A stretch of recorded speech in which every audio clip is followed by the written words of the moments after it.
Aujourd'hui, on va faire des cannelloni avec une farce ricotta, épinards, pignons de pain, jambon cru. C'est parti! Pour ce faire, il nous faut des cannelloni, du jambon cru que j'ai émincé en fines petites lanières, des pignons de pain, de la ricotta, des épinards, de la mozza, de la crème, un petit peu de parmesan pour la fin et un coulis de tomate pour la crème autour des cannelloni. Dans ma poêle qui va me servir pour cuire à peu près tous nos ingrédients, je commence d'abord à sec, sans matière grasse, à faire roussir mes petits pignons. Moi j'ai mis sur 8, ça va très vite. Dès qu'ils sont dorés, on les retire de la poêle. C'est juste histoire de les faire griller et de prononcer un peu plus le goût des pignons. Je les retire et à la place, je ferai saisir le jambon cru, toujours sans matière grasse.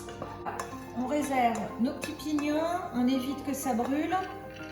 On les retire. Dans cette même sauteuse, je mets mes petites lanières de jambon cru que j'ai coupées. Sans matière grasse, on n'a pas besoin. Et on les fait rissoler un petit peu pour donner du goût à notre sauteuse. Le petit jambon, vous voyez, est devenu un petit peu doré. Il a parfumé le fond de ma sauteuse. Je le retire aussi. J'ajoute un tout petit peu de matière grasse dans mon jambon qui est rissolé.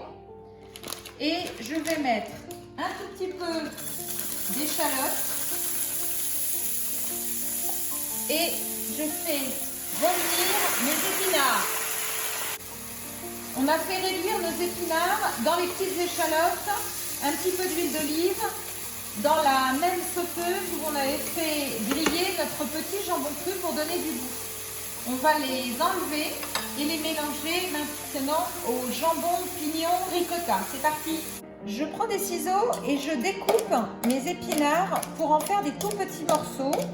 Parce que comme on va farcir nos cannelloni avec les épinards, la ricotta, le jambon cru, si nos épinards sont toujours en branche et un petit peu longs, c'est moins pratique, alors que s'ils sont en tout petits morceaux, c'est beaucoup plus facile. J'ajoute dans mes épinards mes lanières de jambon cru rissolé, mes pignons de pain, et je vais ajouter notre ricotta. J'ajoute donc ma ricotta à notre mélange. 3 grosses cuillères de parmesan. Alors je sale un peu quand même, mais le jambon cru est quand même assez salé. Donc ayez la main légère. Je poivre en revanche pas mal. Et je mélange notre petite farce.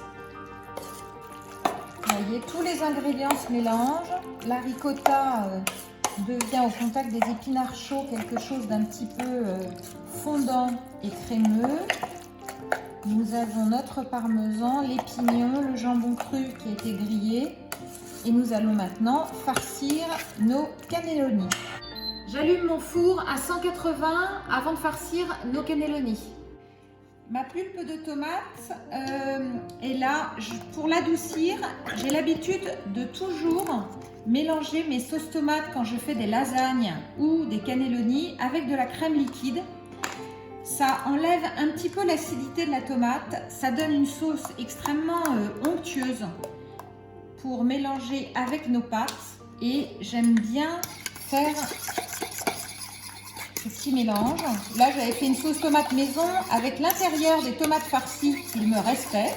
Mais vous achetez votre propre coulis de tomate, c'est parfait aussi. Je mets toujours quelques cuillères de mon coulis de tomate avec ma crème dans le fond de mon plat avant de déposer mes cannelloni. Comme ça, il y en a un petit peu en dessous, ce qui rend les cannelloni moelleux. Maintenant, on farcit les cannelloni. Alors là, c'est un petit jeu de patience.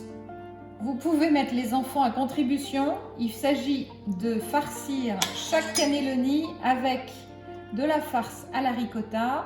C'est un coup de main. Alors moi, j'en mets un petit peu, je pousse avec un petit couteau à beurre et je continue à remplir. Ça y est, nos cannelloni sont tous farcis, donc on a essayé d'en faire 3 par personne, c'est déjà une bonne portion. Tout dépend de l'appétit de vos mangeurs. Et par-dessus, je vais napper de ma sauce tomate allongée avec de la crème. Donc moi j'en mets beaucoup parce que je trouve très agréable d'avoir pas mal de sauce. Et alors tout à l'heure, en début de séance, je vous ai proposé de la mozzarella dans les ingrédients. En revanche, ce soir, j'ai envie que ce soit un tout petit peu plus léger. Donc moi, je ne gratine pas avec de la mozzarella. Je vais le faire uniquement avec du parmesan. Mais je vous ai proposé la mozzarella pour ceux qui préfèrent gratiner avec une petite couche de mozzarella par-dessus. C'est au choix. Voilà, notre plat est prêt. C'est parti pour 35 à 45 minutes. C'est vous qui voyez en fonction du gratiné sur le dessus.